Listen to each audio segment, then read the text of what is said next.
आज के इस वीडियो में क्लास 12 के भौतिक विज्ञान में महत्वपूर्ण प्रश्नों के बारे में बताया जाएगा और यह महत्वपूर्ण प्रश्न हर साल के पेपर में पूछा जा रहा है। तो आप सभी लोग इस वीडियो को एक बार पूरा जरूर देखिए। तो प्रश्न क्या है, सिद्ध कीजिए कि हाइड्रोजन परमाणु की कक्षा की त्रिज्या मुख्य क्वांटम संख्या के वर्ग के अनक्रमानुपाती होता है। तो यहाँ पर सिद्ध करा के दिखाया जाएगा कि हाइड्रोजन परमाणु की जो कक्षा की त्रिज्या है मुख्य क्वांटम संख्या के वर्ग के अनक्रमानुपाती होता है। तो सबसे पहले जो है यहाँ पर एक चित्र बना लेंगे कि एक परमाणु है यहाँ पर और इसके बीच में जो है यह नाभिक है और नाभिक पर कितना आवेश है, Ze आवेश है और यह इलेक्ट्रॉन है और इलेक्ट्रॉन पर आवेश E है और नाभिक से इलेक्ट्रॉन की बीच की दूरी क्या है, R है। तो यहाँ पर सबसे पहले आपको लिखना पड़ेगा माना। तो क्या लिखेंगे यहाँ पर, माना। यहाँ सबसे पहले क्या लिखेंगे, माना नाभिक पर आवेश क्या है। लिखेंगे माना नाभिक पर जो आवेश है, नाभिक पर आवेश, नाभिक पर आवेश क्या है। तो कहेंगे नाभिक पर आवेश क्या है, Ze है। और तथा इलेक्ट्रॉन पर आवेश क्या है, इलेक्ट्रॉन पर आवेश अगर देखेंगे तो लिखेंगे यहाँ पर इलेक्ट्रॉन पर आवेश अगर है तो इलेक्ट्रॉन पर आवेश क्या है, तो लिखेंगे इलेक्ट्रॉन पर आवेश क्या है, E है। तथा दोनों आवेशों के बीच की दूरी, तथा दोनों आवेशों के बीच की दूरी, दोनों आवेशों के बीच की दूरी जो है, दोनों आवेशों के बीच की जो दूरी है, बीच की दूरी, बीच की दूरी क्या है, तो कहेंगे बीच की दूरी R है। दोनों आवेशों के बीच की दूरी क्या है, R है। तो यहाँ पर सबसे पहले आपको माना लिखना पड़ेगा कि माना नाभिक पर आवेश क्या है, Ze है और इलेक्ट्रॉन पर आवेश क्या है, E है। दोनों आवेशों के बीच की दूरी क्या है, R है और उसके बीच जो लगने वाला बल है वह बल है F है। क्या है, F है। तो उस बल का नाम रहेगा अभिकेंद्र बल। और यहाँ पर अभिकेंद्र बल क्यों लिखेंगे, क्योंकि यहाँ पर चक्कर लगा रहा है, नाभिक जो है चक्कर लगा रहा है। तो अभिकेंद्र बल का सूत्र क्या होता है, तो F बराबर होता है mv का स्क्वायर बटा R होता है। ये किनका सूत्र है, तो अभिकेंद्र बल का सूत्र हो गया। समीकरण नंबर क्या बन जाएगा, 1 बन जाएगा। अभिकेंद्र बल हो गया, समीकरण नंबर 1 बन गया। तो अभिकेंद्र बल का अगर सूत्र आपको नहीं याद होगा तो सूत्र आप लोग याद कर लीजिए, F बराबर होता है mv स्क्वायर बटा क्या होता है, R होता है। अब यहाँ लिखेंगे कूलाम का नियम। किसका नियम, कूलाम का नियम। तो कूलाम का नियम जो है आप लोग जानते होंगे कि कूलाम का नियम क्या होता है। पहले सूत्र लिख लेंगे यहाँ पर कूलाम का नियम। अब कूलाम का नियम का सूत्र पढ़े होंगे, अगर नहीं याद है तो सूत्र को याद रखिएगा। कूलाम का नियम क्या है, तो लिखेंगे कूलाम का सूत्र होता है F बराबर होता है, F बराबर 1/4 पाई अपसाइलम नॉट Q1 Q2 बटा R स्क्वायर। ये किनका सूत्र है, तो ये कूलाम का नियम हो गया, कूलाम का सूत्र हो गया। अब ये मान इसमें भर लेंगे तो F बराबर, मान जब भरेंगे इसमें तो क्या बनेगा, F बराबर हो जाएगा 1/4 पाई अपसाइलम नॉट हो जाएगा। Q1 का मतलब पहला आवेश और पहला आवेश ये Ze है और दूसरा आवेश E है। तो Q1 के जगह पर यह आवेश जो हो जाएगा यहाँ पर Ze हो गया और Q2 के जगह पर दूसरा आवेश E हो जाएगा और उनके बीच की दूरी R है तो R ही रहेगा। तो 1/4 पाई अपसाइलम नॉट Ze गुणे E बटा R स्क्वायर। अगला लाइन बनेगा F बराबर हो जाएगा 1/4 पाई अपसाइलम नॉट हो जाएगा और Z और E का गुणा करेंगे तो क्या बनेगा, Ze का स्क्वायर हो जाएगा, पूरे का बटा R का स्क्वायर हो जाएगा और ये बन जाएगा समीकरण नंबर 2 बन जाएगा। अब समीकरण 1 और समीकरण 2 को ध्यान से देखेंगे तो समीकरण 1 में क्या दिखाई दिया है, F बराबर mv स्क्वायर बटा R, ये भी बल का मान है और ये भी जो है यहाँ पर कूलाम का नियम आवेश बल है, 1/4 पाई एप्सिलॉन नॉट Ze का स्क्वायर बटा R स्क्वायर है। अब ये समीकरण 1 वाला मान उठा करके समीकरण 2 में रख देंगे, किसके स्थान पर, F के स्थान पर मान को क्या करेंगे, रख देंगे। तो क्या यहाँ पे लिखेंगे, समीकरण 1 का मान समीकरण 2 में रखने पर, यहाँ लिखेंगे समीकरण 1 का जो मान है, समीकरण 1 का मान समीकरण 2 में रखने पर, समीकरण 1 का मान किस में रखेंगे, समीकरण 2 में रखने पर, 2 में रखने पर। आप समीकरण 2 में रख देंगे, समीकरण 1 का मान समीकरण 2 में जब रखेंगे तो समीकरण 1 वाला मान क्या है, F बराबर mv स्क्वायर है। तो मान को यहाँ रखाएगा तो क्या बनेगा, यहाँ पर mv का स्क्वायर बटा में R है। यह किसका मान है, तो समीकरण 1 में मान निकला है, यह F का मान है, बराबर हो गया। और ये भी F का मान है, क्या मान है, 1/4 4 पाई एप्सिलॉन नॉट हो जाएगा और यहाँ लिखेंगे जेड ई का स्क्वायर बटा में क्या है आर का स्क्वायर है। यह एफ का मान हो गया, इस समीकरण 1 का मान हो गया और ये समीकरण 2 का मान हो गया। दोनों के मान जब रखने के बाद से यहाँ पर देख सकते हैं आर यहाँ स्क्वायर है तो एक आर से एक आर कट जाएगा, तो कटने के बाद से क्या बचेगा यम भी का स्क्वायर बराबर हो जाएगा 1/4 पाई एप्सिलॉन नॉट हो जाएगा जेड ई का स्क्वायर हो जाएगा बटा अब आर स्क्वायर जो था यह आर से आर कट गया है, एक आर कट गया, एक आर बच गया है, तो यह बन जाएगा समीकरण नंबर जो है, इसको समीकरण नंबर आप 3 मान लीजिए। क्या मान लीजिए? समीकरण नंबर इसको क्या मानेंगे? 3 मान लेंगे। तो एक एक लाइन जो है आप लोग समझ रहे होंगे कि इसमें कौन कौन से काम हो रहा है। सबसे पहले अभिकेंद्र बल का प्रयोग किया गया, कूलाम का नियम लागू किया गया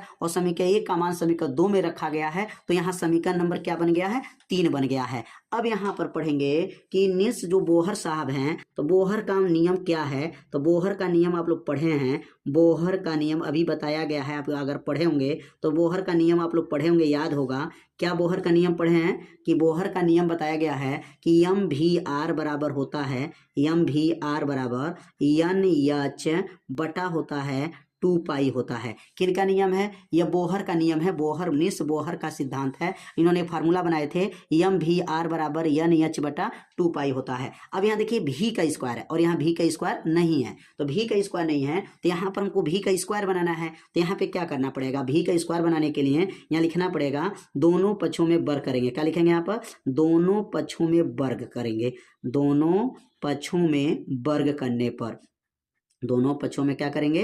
वर्ग कर देंगे, स्क्वायर करेंगे दोनों पक्ष में। अभी का स्क्वायर करना है इसलिए यहाँ पर दोनों पक्षों में क्या करेंगे? वर्ग करेंगे। तो वर्ग जब होगा तो यहाँ यम का भी वर्ग हो जाएगा, तो यम भी आर यहाँ पर वर्ग हो जाएगा और यहाँ पर भी वर्ग करेंगे तो एन एच बटा 2 पाई का भी क्या बनेगा? यहाँ पर वर्ग हो गया, दोनों पक्ष में वर्ग हो गया। वर्ग जब करेंगे तो यहाँ यम का भी वर्ग बनेगा, यम का वर्ग, भी का वर्ग, आर का वर्ग बराबर और यहाँ बनेगा एन का वर्ग होगा, एन का वर्ग, एच का वर्ग होगा, एच का वर्ग होगा, 2 का वर्ग क्या बनेगा? 2 का वर्ग 4 होगा और पाई का है तो पाई का भी वर्ग बनेगा और ये बन जाएगा समीकरण नंबर 4। अब समीकरण बनाने की जरूरत नहीं है। समीकरण 3 में देखिए भी स्क्वायर है और समीकरण 4 में भी देखिए भी स्क्वायर है। अब क्या करेंगे? समीकरण जो है 4 से जो है समीकरण 4 में समीकरण 3 से अगर भाग कर दें तो ये भी स्क्वायर से भी स्क्वायर क्या हो जाएगा? कट जाएगा। तो किस में भाग करेंगे? समीकरण 4 भागा समीकरण 3 करेंगे। समीकरण 4 में समीकरण 3 से क्या कर लेंगे? भाग करेंगे। तो यहाँ पे लिखेंगे समीकरण 3 भागा, यहाँ क्या लिखेंगे? समीकरण जो है भाग करना है तो समीकरण 4 भागा समीकरण 3 से। अब समीकरण 4 में समीकरण 3 से क्या कर देंगे? भाग कर देंगे। तो जब भाग करेंगे यानी समीकरण 3 भागा जो है 4 भागा जो है समीकरण जो है 3 से, तो भाग जब दिया जाएगा तो क्या बनेगा? तो देखिए भाग देते हैं तो क्या लिखेंगे यहाँ पर? यम भी का यम स्क्वायर, भी का स्क्वायर, आर का स्क्वायर, ये समीकरण 4 था। बराबर क्या था यहाँ पर? बराबर था एन का स्क्वायर, एच का स्क्वायर बटा था और यहाँ पर 4 था, पाई का स्क्वायर हो जाएगा, बटा हो गया, बटा हो जाएगा। इसमें भाग किससे देना था? 3 से, और 3 में क्या था? यम भी का स्क्वायर था। एक बार देख लेते हैं समीकरण 3 और समीकरण 4 को एक बार देख लीजिए। समीकरण 3 क्या है और समीकरण 4 क्या है? देखिए यम भी स्क्वायर बराबर ये समीकरण नंबर ये 3 है और ये समीकरण नंबर जो है ये 4 है। इसमें से इससे भाग करना है। भाग देने पर क्या आएगा? अब यहाँ पर भाग दे देंगे तो ये ऊपर वाला जो मान देख रहे हैं इस समीकरण 4 का मान है, ऊपर वाला 4 का हो गया, ये भी 4 का हो गया, ये 3 का हो गया और 3 वाला जो भाग करेंगे तो क्या था? 1/4 पाई था और क्या था? एप्सिलॉन नॉट था और यहाँ लिखेंगे जेड ई का स्क्वायर था और बटा में आर था। तो ऊपर वाला मान 4 का है और नीचे वाला मान जो है 3 का है। भाग दे देंगे, भाग देने पर देखेंगे आपका भी स्क्वायर से भी स्क्वायर कट जाएगा और एक यम से एक यम कट जाएगा, यहाँ एक यम से एक यम कट जाएगा और जो नीचे है, नीचे उस सबसे जो है कहाँ चला जाएगा? ये ऊपर चला जाता है। जब से सबसे नीचे आएगा ये बीच में जो है हो जाएगा, ठीक है, बीच में हो जाएगा दोनों का और ये इसमें बीच में चला जाएगा। तो सबसे ऊपर जब जाएगा तो क्या बचेगा? ये तो बचेगा यहाँ पर यम बचेगा और यहाँ भी स्क्वायर कट गया है, आर स्क्वायर बचेगा, बटा समाप्त हो गया, ठीक है। अब ये ऊपर जाएगा तो क्या हो जाएगा? यहाँ पर एन का स्क्वायर, एच का स्क्वायर और ऊपर गया, कौन ऊपर गया? 4 पाई अपसाइलम नॉट आर, आर हो गया ऊपर चला गया और बीच में ये जाएगा, बीच में क्या जाएगा आपका, तो बीच में जाएगा 4 पाई का स्क्वायर जेड ई का स्क्वायर हो जाएगा, जेड ई का स्क्वायर हो जाएगा। अब इसमें जो है कटने वाला अंक है कट जाएगा, 4 से 4 खत्म हो जाएगा, पाई से एगो पाई खत्म हो जाएगा, यहाँ से एगो आर से एगो आर कट जाएगा। कटने के बाद से बचेगा क्या, तो यहाँ बचेगा एम बचेगा, आर बचेगा बराबर यहाँ एन का स्क्वायर एच का स्क्वायर, अपसाइलम नॉट बचेगा, बटा में क्या बचेगा, बटा में हो जाएगा जेड ई का स्क्वायर बचेगा, और यहाँ पर जो है एक पाई भी बचेगा। देखिए 4 से 4 कटा, पाई भी बच जाएगा, पाई। अब यहाँ पाई बचने के बाद से अब आर को अगर रोक लें तो यम नीचे चला जाएगा, क्योंकि ये गुणा है तो भाग बनेगा, तो आर बराबर क्या आएगा, एन का स्क्वायर एच का स्क्वायर अपसाइलम नॉट पूरे का बटा नीचे क्या होगा जेड ई का स्क्वायर पाई हो जाएगा, और यम जो है नीचे चला गया। तो यहाँ पे क्या देख रहे हैं, आर जो है ये कक्षक की जो त्रिज्या है और ये मुख्य क्वांटम संख्या का वर्ग है, ये तो पूरा मान नियतांक हो जाएगा। अगर आर और एन के साथ तुलना किया जाए तो आर और एन के साथ तुलना करने पर क्या मिलेगा, तो यहाँ पर तुलना करने पे ये मिलेगा कि आर जो है एन के क्या है, आर जो है एन के जो स्क्वायर है, आर जो एन स्क्वायर है उसके क्या है अनकर्मानुपाती हो जाएगा, आर एन स्क्वायर के क्या होगा अनकर्मानुपाती हो जाएगा, क्योंकि ये पूरा मान ये किस में आता है, नियतांक है, प्लंग नियतांक है, ये भी नियतांक में ही आता है। तो ये सब अगर पूरा नियतांक मान लें, नियतांक मान लेंगे तो क्या बनेगा, आर अनकर्मानुपाती क्या होगा एन स्क्वायर होगा। और यही क्या करना था, सिद्ध करना था कि जो कक्षक की त्रिज्या है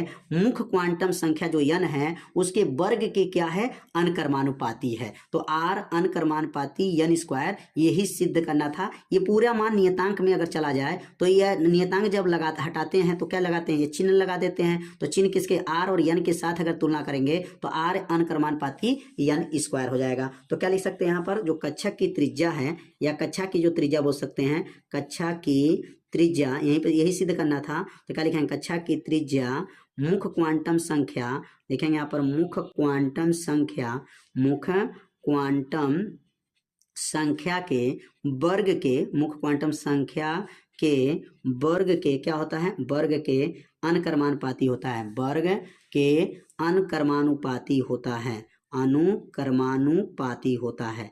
तो उम्मीद करते हैं यह आप लोगों को वीडियो अच्छा से समझ में आ गया होगा, कि वीडियो में जो बताया गया आप लोगों को बहुत ही अच्छा से समझ में आया होगा।